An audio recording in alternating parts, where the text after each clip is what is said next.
யோகப்பட்டேன பத்தாங்கம் திரிநேத்திரம் சாந்த விக்கிரகம் தியாயே சமஸ்த தோஷக்னம் பாதாத் மஜமகள் மஷம் அஸ்மத் குருபியோ நமக விகனச மகா குருவே நமக அனுமன் சுவாமிகள் ஆசிகளுடன். இப்போ சில நியமனங்களை சொல்கிறோம். ஆனால் இப்போ என்னடாது நேற்று மந்திரம் சொல்லாமல் வெறும் ஜபமாலையை பற்றி மட்டும் பேசிட்டுமே இருக்கலாம். ஆனால் நிறைய பேர் சந்தேகங்களை கேட்டுக்கிட்டே இருக்கிறதுனால இதை சொல்ல வேண்டிய நிர்பந்தம் இருக்குது. நிறைய பேர் இந்த ஜபமாலையோட சந்தேகங்களை கேட்டுக்கிட்டே இருக்கும், அதனால சொல்கிறோம். அப்புறம் ஜபம் பண்ணக்கூடிய இடம் அப்படின்னா என்னென்னா, ஜபம் பண்ணுற இடம் வந்து பூஜை அறையாக இருக்கலாம், கோயில்களாக இருக்கலாம், மரத்தடியிலையும் உட்காந்து ஜபிக்கலாம். அப்புறம் வந்து நதி ஓரங்களில் ஜபிக்கலாம், நதிக்கரையோட பசு கொட்டியில் ஜபிக்கலாம். நடைமுறையிலான பசு கொட்டி எங்கே பசுமாடு கட்டுற இடம் எங்கே இருக்குது? பசுமாடே வந்து நகரத்தில் பார்க்க முடியாது. அப்புறம் பசு கட்டக்கூடிய கொட்டியில் எங்கே பார்க்குறது? கிராமத்தில் தான் பார்க்கலாம். ஏன்னா அங்கெல்லாம் பார்த்தா 10 பசுமாடு 20 பசுமாடு இருக்கும். அதை அழகாக ரட்சிக்கிறதுக்காக அழகாக கட்டியிருப்பா ஓலையில். மங்களகரமாக இருக்கும் பார்க்குறதுக்கும்.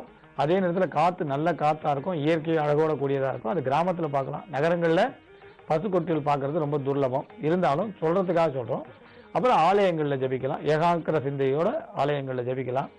இது நல்ல பலன் தரும். ஆனால் எல்லா மந்திரங்களும் உட்கார்ந்து சொல்லாமன்னா, எல்லா மந்திரமும் உட்கார்ந்து தான் சொல்லணும். காயத்ரி மந்திரத்தில் மட்டும் காணாமல் கோணாமல் கண்டு கொடுன்னு வரும், அதை நின்று சொல்ல வேண்டிய நேரம் உண்டு. ஆனால் மந்திரங்கள் உட்கார்ந்து சொல்லணும்.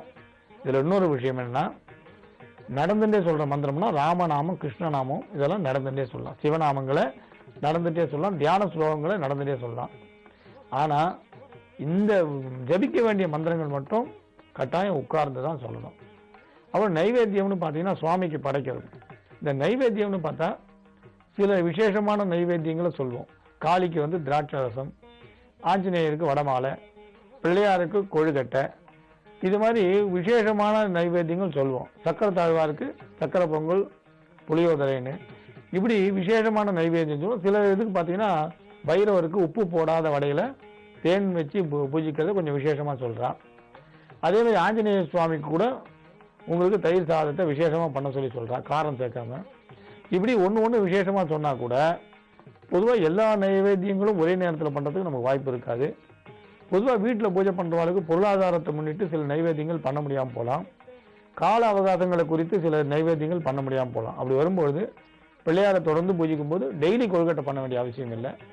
ஆரம்பிக்கிற அன்னைக்கு கொழுக்கட்டை பண்ணுங்க, அந்த ஜபத்தை முடிக்கிற அன்னைக்கு பண்ணுங்க. டெய்லி பண்ண முடியலன்னா ஆரம்பிக்கிற அன்னைக்கும் முடிக்கிற அன்னைக்கும் பண்ணுறது நல்லதுன்னு சொல்லலாம். இருந்தாலும் இப்போ வெறுமை உங்களுக்கு இந்த விஷயத்தை சொல்லியிருந்தா புரியாதுன்றதுனால சக்கர தாழ்வாரோட ஒரு இதை வந்து வெளியில் போகும்போது சொல்லிட்டு போங்க. இது வந்து உங்களுக்கு சத்துருத்துவம் இல்லாமல் இருக்கும், ரொம்ப லகுவானது. நீங்கள் காதாலேயே கேட்டு புரிஞ்சுக்கலாம். ஜெய ஜெய சுதர்சனா ஜெய ஜெய, ஜெய ஜெய சுதர்சன ஜெய ஜெயன்னு சொல்லலாம்.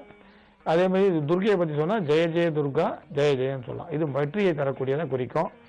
உங்களுக்கு வந்து ஜெய ஜெய நிருசிம்மா ஜெய ஜெயன்னு இப்படி சொல்லிட்டு போகலாம். சாதாரணமாக வெளியில் போகும்போது இந்த மாதிரி மங்களகரமாக ஒரு தெய்வத்தை தியானித்து போனீங்கன்னா வெற்றி வந்து உங்களுக்கு ரொம்ப நெருக்கமாக இருக்கும். மங்களானிபம் வந்து இன்னும் சில அபூர்வமான மந்திரங்களை நாளை கட்டாயம் பார்க்கலாம்.